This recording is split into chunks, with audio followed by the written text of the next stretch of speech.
Good morning to you. A 3.5 litre petrol tank is leaking fuel at the Altona refinery in Melbourne's west, prompting fears of an environmental disaster. 3.5 litres? My goodness, that could form a puddle halfway across the pavement. Welcome to Media Watch, I'm Jonathan Holmes. And yes, I know anyone can make a mistake on live television. Georgie Gardner was back soon enough with the right figures. 3.5 million litres was in the tank when it began leaking just before midnight. 3.5 million litres. Now that could produce an environmental disaster. Of course, nothing remotely comparable to the disasters that lie in store as a result of global warming. For example, according to a full draft obtained by The Age of a long-awaited climate change report, phenomenal melting in the Himalayan glaciers is already starting to threaten freshwater supplies for 500 million people in southern Asia. By 2035, the glaciers are expected to have shrunk to a fifth of today's size. that report in The Age 3 years ago was based on the fourth assessment report by the Intergovernmental Panel on Climate Change.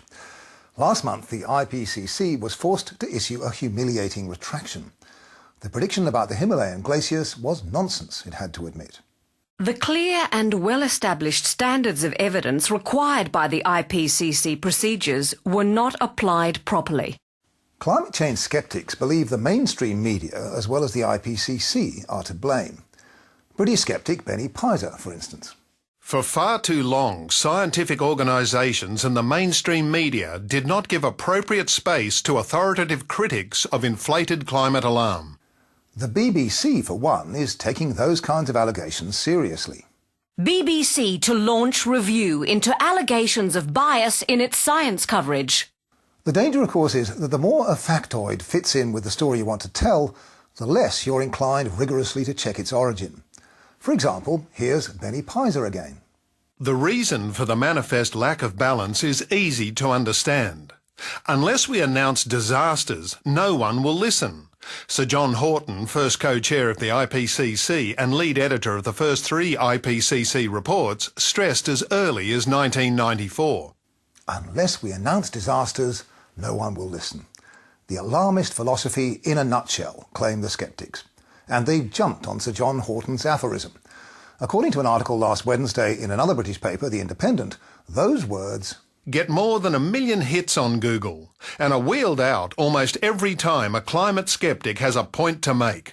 Everyone who's anyone in the sceptic firmament has used the quotation. It's even been quoted in a submission to the British House of Lords. Yet amazingly, last week, The Independent reported that Sir John Horton denies emphatically that he ever said it at any time, either verbally or in writing. I would never say we should hype up the risk of climate disasters in order to get noticed, he said. So where did the quote come from?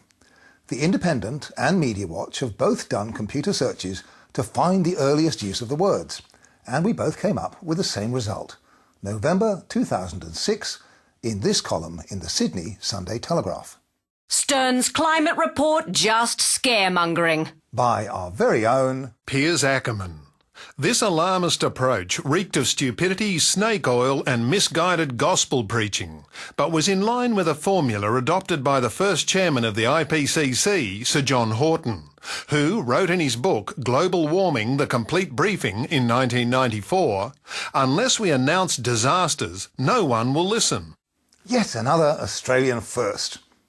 But the Independent couldn't find the words in Sir John Horton's book, and nor can Sir John himself. He's told Media Watch, I have looked carefully through the editions of my global warming book and satisfied it is not there. We asked Piers Ackerman if he could tell us where he found the quote. He declined to respond, except to say, there was an error in the Independent report.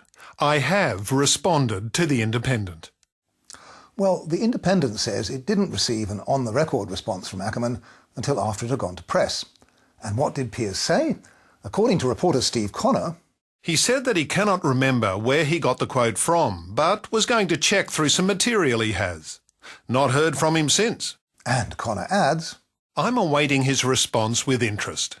So are we all, especially Sir John Horton, who tells us that he's seeking legal advice on how best to proceed, but the damage to my reputation as a scientist and also to that of the IPCC is large.